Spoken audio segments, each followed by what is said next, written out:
depuis une quinzaine d'années, il y a eu toute une réécriture de l'histoire algérienne et on est en train de refaçonner non seulement l'histoire, mais l'identité algérienne.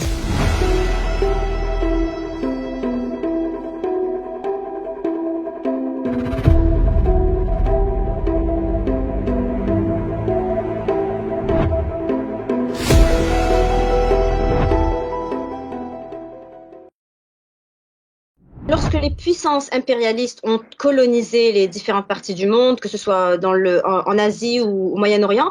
elles ont toujours cherché à s'immiscer dans les différences essentiellement religieuses. Au Maghreb, ayant un paysage religieux homogène, c'est-à-dire musulmans, sunnites et même malékites, elles se sont donc concentrées, enfin la France plutôt coloniale s'est plutôt concentrée sur la différence ethnique entre arabes et berbères. Et donc, afin de procéder à la politique du diviser pour mieux régner, elle a exploité cette différence et forgé cette idéologie peu à peu pour marquer une différence entre arabes et berbères qui,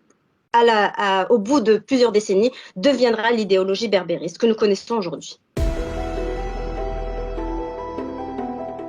Les Arabes, quand ils sont arrivés au Maghreb apportant le message de l'islam, ils ont identifié une population autochtone que déjà les Romains et les Grecs avaient appelé les barbares et donc que les Arabes avaient appelé Belad al-Barbar. Et donc à partir de cela, on a commencé à voir une différence entre les autochtones et les nouveaux arrivants, les Arabes. Et au fil du temps et sur les 1000 ans qui ont suivi, on a eu tantôt des émirats qui étaient des dynasties berbères et des dynasties arabes, et essentiellement une fusion entre les deux, puisque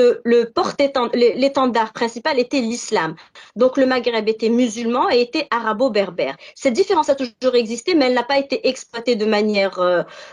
politique, comme ça a été le cas avec l'arrivée de la France coloniale, qui a pratiqué la politique du diviser pour mieux régner, justement en créant l'idéologie berbériste. Lorsque la France entame la campagne de colonisation de l'Algérie, elle se fait en plusieurs étapes. Donc la première, une étape militaire, la seconde, une étape agricole, puisqu'elle envoie des laboureurs s'approprier les terres, et la troisième, qui a été très importante, c'était d'envoyer des anthropologues qui a étudier la société locale. Et donc cette société a eu pour mission d'identifier les différences et de pouvoir amener des éléments que la France coloniale, l'administration coloniale allait exploiter. Donc, ayant identifié différents groupes berbères, les Chaouis, les Mozabites et aussi les Kabyles, il y a eu on a misé sur la Kabylie en raison de sa géographie. Elle était proche de la capitale, elle était côtière et surtout, elle avait une population qui était assez pauvre, donc qui pouvait être exploitée facilement. Il y a eu aussi, il faut le reconnaître, une alliance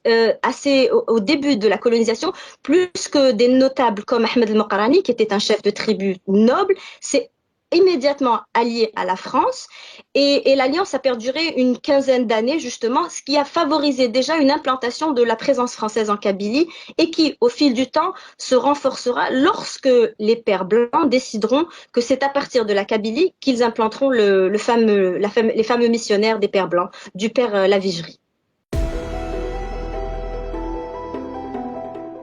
Une fois la colonisation de l'Algérie complètement entamée, il y a eu ensuite, par la suite, au début du XXe siècle, donc la naissance des mouvements nationalistes qui, a priori, visaient une assimilation avant une quête indépendantiste. Mais pour briser cet élan, il fallait donc revenir à exploiter les éléments exploitables de la société algérienne, à savoir cette différence entre arabes et berbères. Elle a peiné à prendre et il a fallu attendre 1949, la fameuse crise berbère, où justement les premiers berbéristes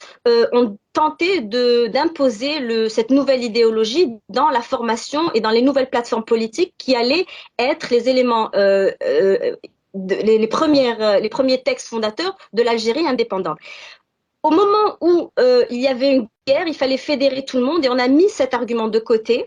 En revanche, après l'indépendance, ces mouvements ont été bien exploités par la France postcoloniale qui n'a jamais véritablement digéré l'indépendance de l'Algérie. Et donc, l'administration française a commencé à miser sur le berbérisme en soutenant financièrement, en apportant, en accueillant les militants dits berbéristes pour leur proposer de l'aide politique, financière, etc. Et c'est pour ça que en 1966, avec l'aide d'un des lieutenants de Charles de Gaulle, qui s'appelait Jacques Péné, on a vu la création de l'Académie berbère. Et c'est à partir de cette création que tout ce que l'on connaît aujourd'hui du berbérisme moderne, c'est-à-dire le fanion avec la lettre que l'on reconnaît aujourd'hui qui symbolise les berbères, le calendrier, le temazir, toutes ces choses-là qui n'existaient pas, qui ne font pas partie du patrimoine berbère maghrébin antérieure à la présence française. Et c'est à partir de ce moment-là qu'on voit la naissance de ce mouvement politique, idéologique et bientôt qui deviendra non seulement sécessionniste, mais aussi violent, puisque déjà dans les années 70, il y a des attentats terroristes commis par des éléments berbéristes et on voit une évolution du mouvement qui peu à peu crée la division au sein de la société algérienne. Depuis une quinzaine d'années, il y a eu toute une réécriture de l'histoire algérienne et on est en train de refaçonner non seulement l'histoire, mais l'identité algérienne. C'est-à-dire que toutes les valeurs, tout le patrimoine oral, écrit, avec lequel des générations d'Algériens, que ce soit post-indépendance, pendant la colonisation ou avant la colonisation française, ces histoires-là avec lesquelles nous avons tous grandi, sont complètement effacées au profit d'une nouvelle histoire qui place l'Algérie un peu dans le giron de la France. C'est-à-dire que quand on revient à une berbérité antique, qui était pro-romaine, par exemple en faisant la promotion d'un Massinissa qui était pourtant un vassal de Rome, on se place automatiquement dans le giron de l'Occident et on a tenté, par la promotion de cette idéologie devenue assez violente et basée sur un racisme anti-arabe très assumé, de vouloir nous divorcer de la famille arabe auquel nous avions toujours appartenu. Donc il fallait revenir sur ces thèmes-là et les challenger en quelque sorte par des arguments que j'apporte via ce livre. Depuis plusieurs années, moi déjà, je milite dans les mouvements antisionistes en Angleterre et j'ai véritablement appris à comprendre comment la logique et l'idéologie sioniste s'est façonnée au cours du siècle dernier et elle est devenue ce qu'elle est devenue aujourd'hui. Alors évidemment, le berbérisme n'est pas le fruit d'Israéliens ou de sionistes, mais le parallèle avec l'idéologie sioniste, la manière les mythes, comment ils se sont imposés en Algérie avec un matraquage médiatique, avec un refus du débat, avec un dénigrement de l'histoire, avec une réécriture de l'histoire, avec un racisme aussi anti-arabe assumé, le parallèle est devenu très évident. Et c'est par rapport au parallèle avec l'évolution du sionisme que je fais un parallèle avec l'évolution du berbérisme, d'où le titre Berbère de Sion.